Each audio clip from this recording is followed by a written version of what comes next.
O perdão, como eu disse, é muito importante. O perdão é um mandamento de Deus. Por isso, devemos abrir o nosso coração para escolher perdoar. Você sabia que perdoar é uma escolha? Algumas pessoas dizem, mas não é fácil perdoar. É claro que não é fácil, mas é importante perdoar. Quantas vezes se deve perdoar? Certa vez, os discípulos perguntaram isso para Jesus. Senhor, até quando eu devo perdoar o meu irmão? 7 vezes, Jesus disse. 70 vezes 7. Isso deve acontecer até mesmo naquelas situações mais difíceis. Para contar um pouco da sua história e para falar de perdão, e quem vai falar viveu literalmente a experiência de ter que perdoar. Está conosco aqui Gláucia Roberta Duarte, ela é cuidadora de idosos e viveu uma experiência nada agradável na sua infância. Primeiro, com a perda da mãe. Segundo, por outras situações que ela mesma vai nos contar. Roberta, boa noite e bem-vinda ao programa. Boa noite. Bom te receber aqui, Obrigada. viu? Vamos conhecer um pouco da sua história, saber como foram os dias da sua infância, principalmente, né, pelo fato de ter perdido a mãe muito cedo. Como é que foi isso? Não conheci minha mãe, né? Você não chegou a conhecer? Não, eu tinha 9 meses, então eu não conheci minha mãe. Me falaram que ela morreu nova, né, com 27 anos. Então eu não conheci minha mãe. Minha mãe Mas foi minha do avó. que ela morreu, você sabe, não? Foi, eu sei, insuficiência renal crônica. Naquela época, me parece que tinha tráfico de órgãos e eles falaram que um rim estava bem e o outro não, e eles fizeram uma troca, erraram. Parece que erraram, tiraram o bom e deixou o ruim. Parece que foi assim, não A sei. história que chegou para você foi essa. Esta. E aí ela não tomava o medicamento, né? Ela não tomava as pílulas, né? O medicamento, e veio a falecer, deixando eu e mais 2 irmãos, e meu pai. Né? Você é naturalmente a caçula, então, Sou a desses caçula. irmãos. E vocês ficaram, num primeiro momento, com o seu pai? Com meu pai. Ficamos com meu pai. E meu pai tinha ajuda das primas da minha mãe, né? E aí meu pai resolveu pegar a gente e colocar e levar para minha avó, para viver com a minha avó, com a mãe dele. E como é que foi essa experiência de viver com a avó? Porque normalmente dizem que filhos, né, ou crianças que são criadas com a avó são crianças assim muito mimadas. Não. Não foi o caso Não, de vocês? não foi. Como é que foi a experiência? Foi, a princípio, assim, ela tinha um amor dela, né? Ela tinha um amor, assim, ela não expressava aquele amor que a gente vê hoje, né? De vó, não era assim, expressivo, né? Ela cuidou mais da parte da educação. Ela primava isso, a educação mesmo, sabe? Sabia se comportar nos lugares, né? Então teve os momentos que eu vi, assim, de carinho, foi quando ela arrumava os meus cabelos, que ela fazia aquelas tranças, né? Foi isso. Essa é a lembrança de carinho. Essa é a lembrança de carinho que eu tenho da minha avó. E seus irmãos sentiam mesmo? Sentiam, porque a gente aprendeu a fazer as tarefas de casa. Ela ensinou a gente a fazer as tarefas de casa. Então a gente não tinha tempo para brincar. A gente não tinha esse tempo para brincar. Você quer dizer com isso que vocês não tiveram, então, infância. O que toda criança normalmente não tivemos infância. Tem de bonito, que é a infância? Não.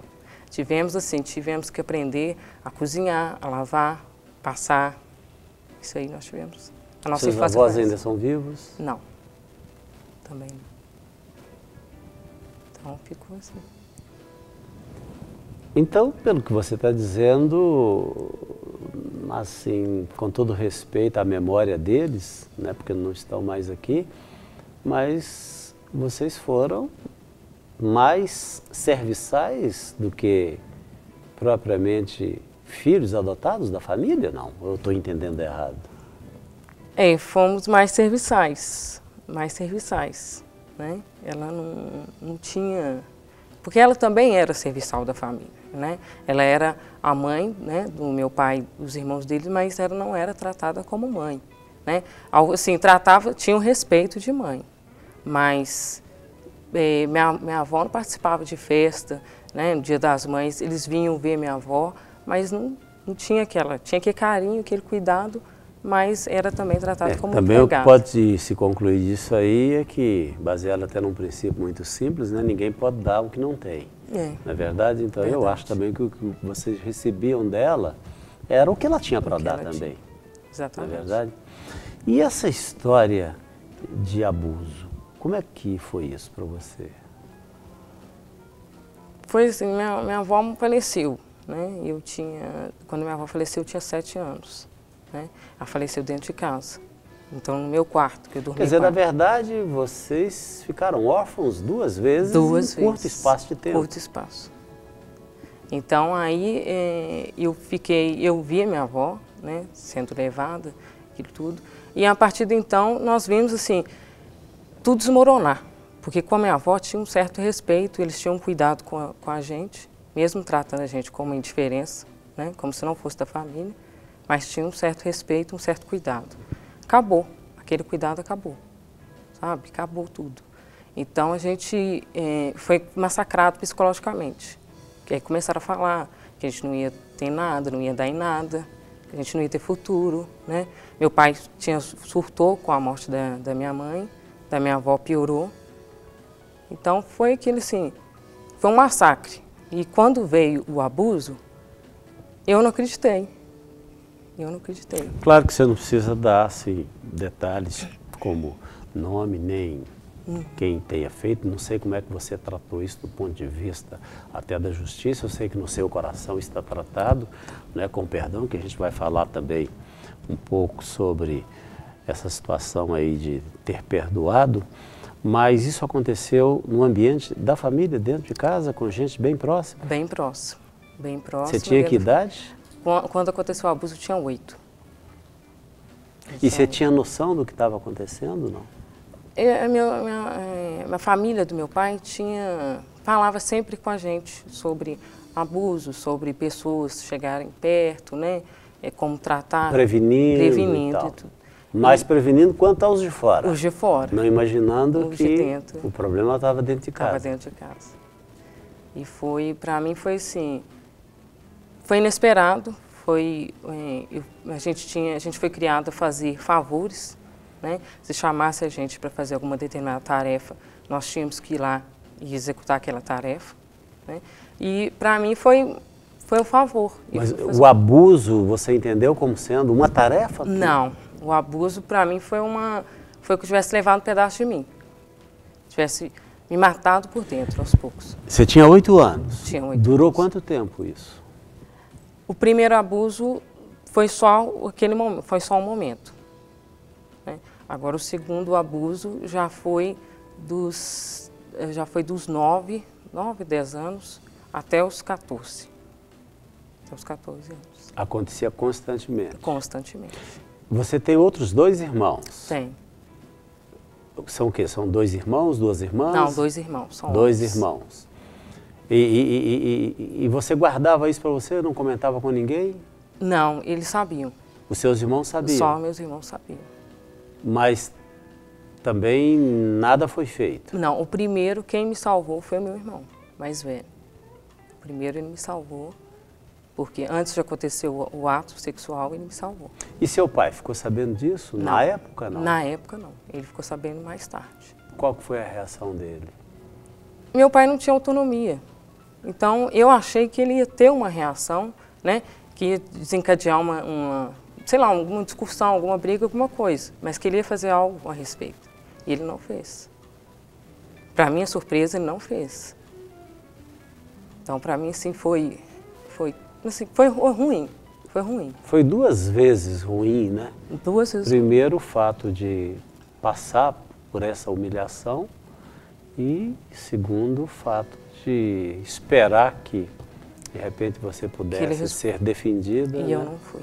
Você atribui isso ao quê? Você acha que é por causa desse estado que ele acabou entrando dele desde a morte da sua mãe, Que de alguma Também. forma as coisas para ele perderam o valor, inclusive os filhos? Não, não é que nós perdemos o valor. Meu pai, ele tinha, como ele teve um surto, ele ficou em depressão profunda. Então ele tinha medo de ser internado, que ele já tinha sido internado alguma vez, né, em hospício, porque falaram que ele era doido. Então ele tinha esse medo. E se ele fosse internado, seria pior para nós, porque ele já sabia do que a gente vivia, né, de como a gente vivia.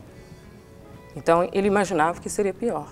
E se ele fosse realmente internado, seria pior. Então eu e meus irmãos poupamos ele, né, disso tudo. Ele só ficou sabendo através de uma outra discussão que teve. E isso durou dos 8 aos 14 anos? 18 aos 14 E anos. foi aos 14 anos que você, o quê? Deu um basta, disse? Foi aos 15. Aos 15? Aos 15 eu dei um basta.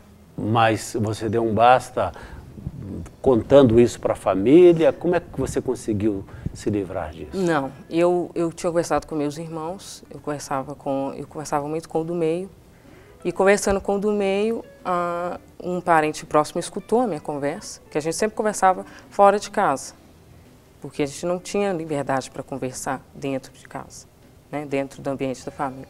E ela escutou, a pessoa escutou, e veio mais tarde me falar que o meu irmão já tinha falado com ela o que estava acontecendo. E eu, inocente, falei o que estava acontecendo, que a pessoa queria ouvir da minha boca, e eu falei com ela, não sabendo que ela não sabia. Ela estava me enganando.